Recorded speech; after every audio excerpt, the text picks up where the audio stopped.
everyone? It's your boy GS Man, and we're going to go on ahead and get ourselves another episode of Team Builder. And today we're going to put together the best pass rushing, pass rushing. The best rushing offense I can go on ahead and help you guys out with. As far as when it comes to offensive line, running backs, tight ends, wide receivers, just my opinion on guys that excel when it comes to running the ball. And you guys know I run the ball, and I run the ball a lot. I run the ball 2 out of every 3 plays because it's very effective. It's time consuming. If you have a very good run game, you're going to be able to dominate one clock, right? And let's be honest, if you have somebody running the ball down your throat, it's mentally irritating because they're just sitting there running 4 yards, 5 yards, 6 yards, 4 yards, 10 yards, 12 yards, 4 yards. It's frustrating. It gets the defense tired. You're going to go on ahead and you're going to completely mentally frustrate the opponent because don't get me wrong, it's frustrating when somebody's passing all day on you and they got dots. But it's not like when somebody's running on you. You're like, what the hell? What's my block sheds? Why can't we get this guy? How's he rolling? How's he falling forward? Where the hell's my defense at? It's frustrating. Trust me.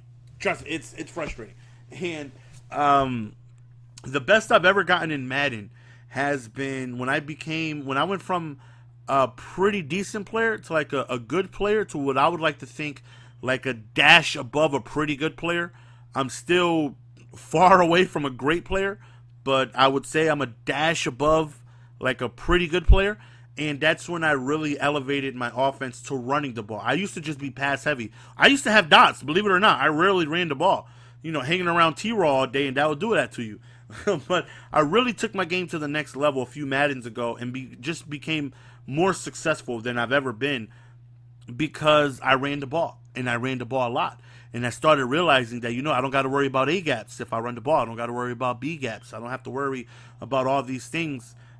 People are setting up these blitzes on the right side. I can just run to the left and have success. And I start, running the ball more, and I start winning more. And I'm just like, you know what? This is easy. Not easy, but winning is becoming easier for me because I'm not stuck at 3rd and 17. And then, of course, they're going to send their pressure, and I'm going to have to block it, and I'm going to have to worry about that stuff. But if it's 3rd and 2, I can call anything. I can call a toss, a draw. I can, call a drag. I can do whatever the hell it is I want. And in my opinion, one thing that will make you successful in offense is you have to dictate the play calling.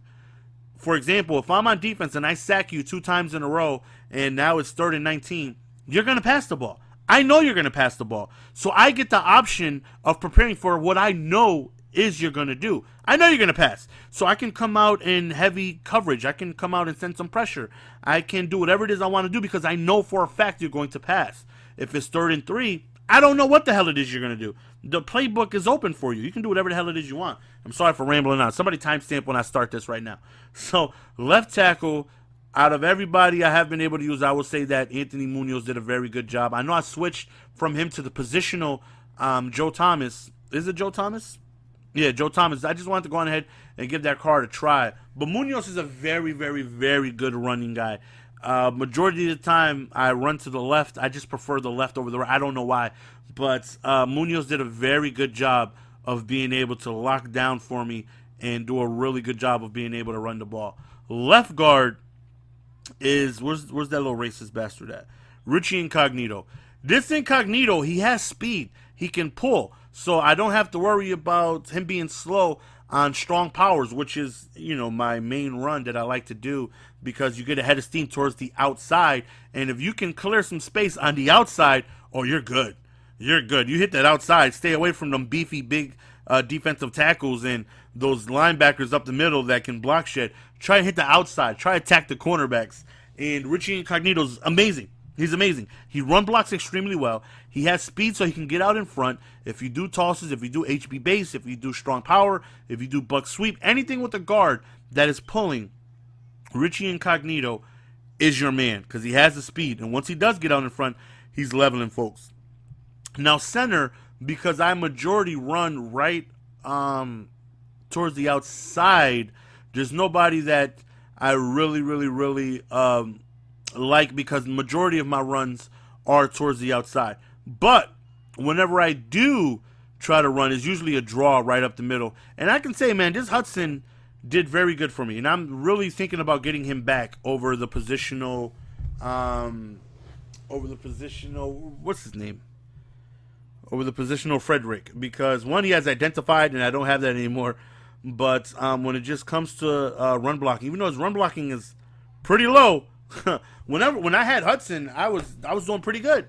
Can't complain. You know, Frederick, I haven't had too long. I've only played about 6-7 games with him. I had Hudson for a little bit, so you know, I'm more familiar with him. So the right guard, out of everybody I've been able to use, I really, really, really am fond of Zach Martin. He has very good speed at 73. His run block is at 93. And he just has the speed to get out in front. And the same thing that I said with Incognito applies to Martin, to where he can go on ahead and get out in front and create lanes.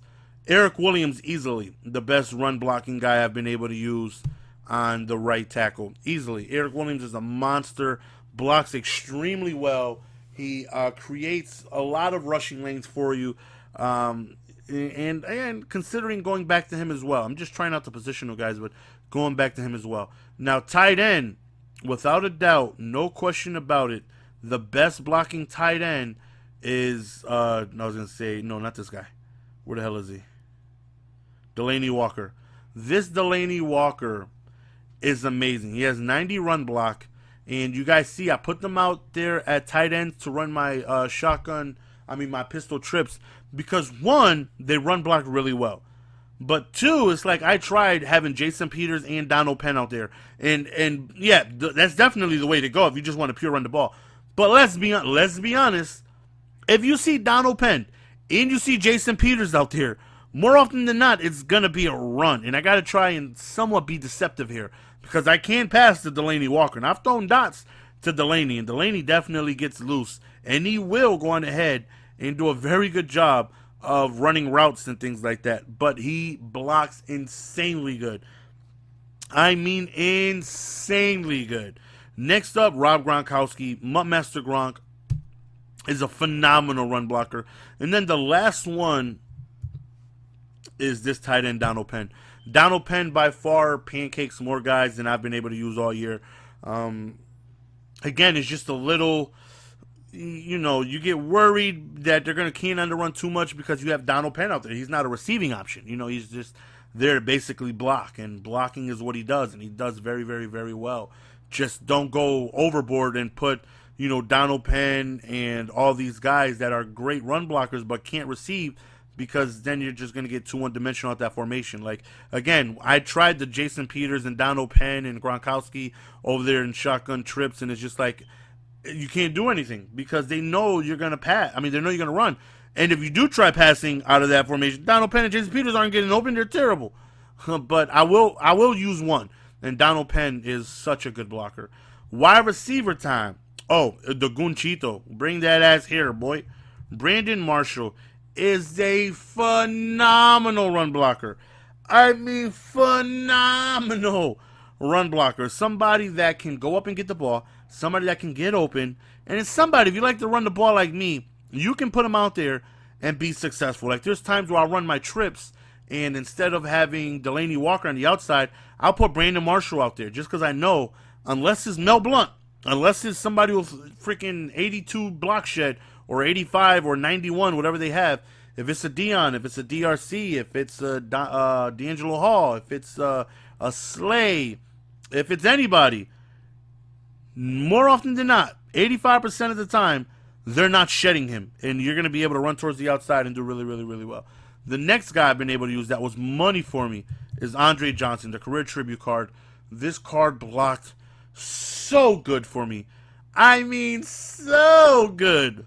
I highly recommend the Andre Johnson card if you like to go on ahead and get receivers that, again, can get open, that you can utilize in the passing game, and will also go on ahead and put in work and getting, allowing you to go upfield. And then, last but not least, we're going to do 3. Larry Fitzgerald. I haven't used the Team of the Year Fitzgerald, but I have used Badge Monster Larry Fitzgerald. No, that's not the Badge Monster. Which one is the Larry Fitzgerald? Where's the Badge Monster? Here it is. I've used this Fitz. So I could only imagine how the other Fitzgeralds do. Have I used the 95 Fitz? I don't think I have. Maybe I have. I don't know. But I specifically remember, having Badge Monster Fitz.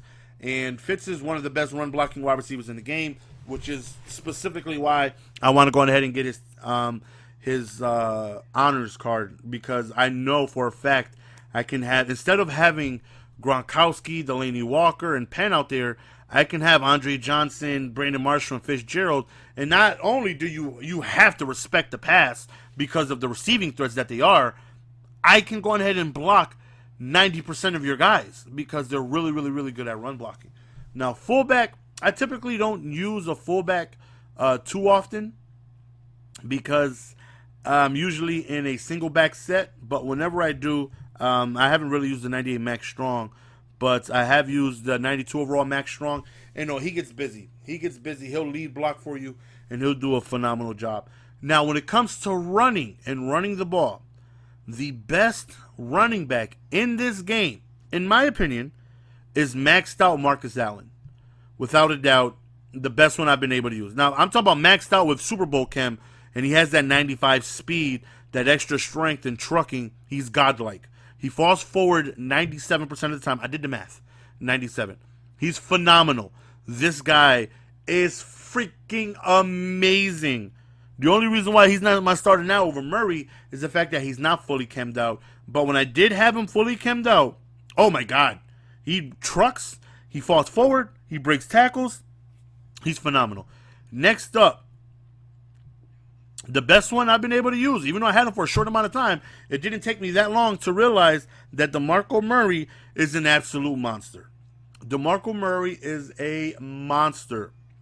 He is somebody that, same thing like Marcus Allen, he falls forward. He just doesn't have that speed. See, Marcus Allen will hit the outside, and if there's nobody in front of him, you're not catching him. You're not. DeMarco Murray will get caught from behind. And that's pretty much the only difference. I think DeMarco Murray breaks more tackles, but I think Marcus Allen falls forward more. And I also definitely know he has a speed advantage. So I would rather go Marcus Allen over DeMarco, because once Allen hits that sideline and there's nobody ahead of him, and you get that angle to where you think you got a touchdown, but out of nowhere, somebody comes from the right side of your screen and you didn't see them, or left side, depending on what hatch mark you're running towards, and you just didn't see him and they just catch up to you somehow. That rarely happens with Marcus Allen. When he's out in front, he is out in front. And that's the only difference between him and Marcus Allen. Marshawn Lynch fumbles the ball way too much. I never use David Johnson. Next up, 96 AP. Godlike. Only fumbled for me, I think, one time that I had him. This card is so good. And you would be worried because he fumbles the ball quite often. Every version of Adrian Peterson card, he fumbles the ball. And he fumbles the ball often. But this 96, this bastard will hold on to the ball. He has battle ready, so that stiff arm is mean. Him breaking tackles is mean. His trucking is mean. Amazing. Amazing. Not sure how much he's going for. I know these cards are expensive, but this 96 Adrian Peterson, get him in your life. Get him in your life. He is so good. And when it comes to quarterbacks, I would like Steve McNair. I mean, the trucking he has is ridiculous, but, I mean, you got to go Mike Vick. I mean, he's just so fast. He has that speed. Again, you don't get to utilize it too often because, he gets spied, and he gets spied often. But that one time you catch him slipping, he's fast. And in a blink of an eye, he will take off and get you 23 yards before you even realize it. He is fast. I mean, really fast. And he definitely feels like the fastest player on the field. I mean, you take off and he is gone. Now, Steve McNair, when it comes to actually getting by defenders, 100% Steve McNair, because he trucks guys. He literally will truck you. And he'll go to the stands and truck your mama. And then he'll have your mama drive you to wherever your daddy lives, and he'll truck him too. But as far as just getting downfield and utilizing their ability to get you rushing yards, it's Mike Vick, without a doubt. So this right here are the best guys I've been able to use that I like that will run block for you and create a very good rushing offense. If you guys want to take, any of my suggestions, if you're looking for a tight end that can block, if you're looking for any offensive lineman that can block, if you're thinking about what wide receivers you can get that can be a dual threat, those three are freaking phenomenal. Marcus Allen, fully maxed out, I believe is the best running back in the game. When he's not maxed out, I'll take DeMarco Murray over him. But without a doubt, past Chem, 100%, give me Marcus Allen over any running back in this game. And Adrian Peterson is right underneath DeMarco Murray because he's a freaking stud. That's the end of this, ladies and gentlemen. Hopefully you guys enjoyed. You guys probably didn't. You guys are probably still making fun of me from doing this from before, but it's your boy GS, so we're going to go on ahead and be signing out. Peace!